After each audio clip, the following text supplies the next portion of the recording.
महत्वपूर्ण समाचार क्षत्रिय समाज अग्रणी प्रवीणसिंह जाडेजाનું મહત્વનું નિવેદન। સમાજમાં એકતા ન હોવાના કારણે રાજકીય લાભ નથી મળતો।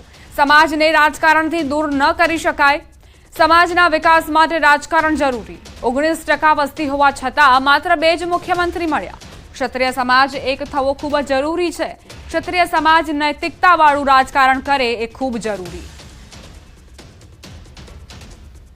गुजरात में 19% कुल वस्ती है અને છતાં અત્યાર સુધીમાં તમે એકમાત્ર જેને કહેવાય કે પહેલા માધવસિંહભાઈ અને બીજા શંકરસિંહભાઈને મુખ્યમંત્રી બનાવી શક્યા છો, બાકીના કોઈ બનાવી નથી શક્યા। એનું કારણ ફક્ત ને ફક્ત એટલું છે કે તમારી એકતા નથી અને એકતા આપણામાં નાનેથી મોટા સુધી નથી। સુરતના સરથાણામાં ફાયરિંગની ઘટના બની। વ્રજરાજ રેસિડેન્સીમાં ફાયરિંગનો બનાવ બન્યો છે। ફાયરિંગની સમગ્ર ઘટના સીસીટીવીમાં કેદ થઈ। કાર ચાલકે સોસાયટીમાં આવી રોફ જમાવવા કારમાંથી ફાયરિંગ કર્યું। પ્રથમ કાર લઈને સોસાયટીમાં ગયા બાદ ફરી કાર રિવર્સ લીધી। બહાર બેસેલા લોકો સાથે વાતચીત કરી, ત્યારબાદ ફાયરિંગ કર્યું। ફાયરિંગ કરતા સ્થાનિકો ભયભીત થયા। સમગ્ર મામલે સરથાણા પોલીસે તપાસ શરૂ કરી છે। ઉમરેઠનગરમાં કાજીવાડ વિસ્તારમાં દૂષિત પાણીથી રહીશો પરેશાન થઈ ગયા છે। સતત 2 દિવસથી પાલિકાના પાણીમાં ડ્રેનેજનું દૂષિત પાણી ભળી જતા લોકો ત્રાહિમામ પુકારી ઉઠ્યા છે। ઉમરેઠ પાલિકાને જાણ કરાતા કર્મચારીઓ દ્વારા તપાસ કરાઈ હતી। અગાઉ પણ આ વિસ્તાર રોગચાળાના ભરડામાં સપડાયો હતો। 2 દિવસથી દૂષિત પાણી આવતા પાણીના જગ ખરીદવા રહીશો મજબૂર બન્યા હતા।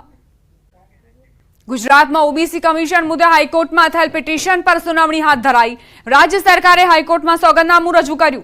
રાજ્ય સરકાર માત્ર એક જ સભ્યનું કમિશન ચલાવવા માંગે છે એવી સોગંદનામા પર કબૂલાત કરી।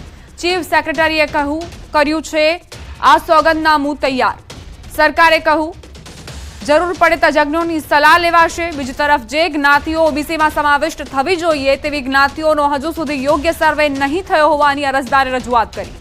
અન્ય જ્ઞાતિઓનો ખોટી રીતે સમાવેશ થયો હોવાની પણ અરજદારે ફરિયાદ કરી।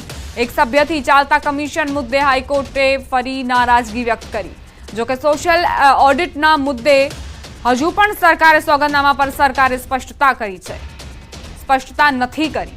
આ બાબતે 2 અઠવાડિયા બાદ ફરી સુનાવણી હાથ ધરાશે।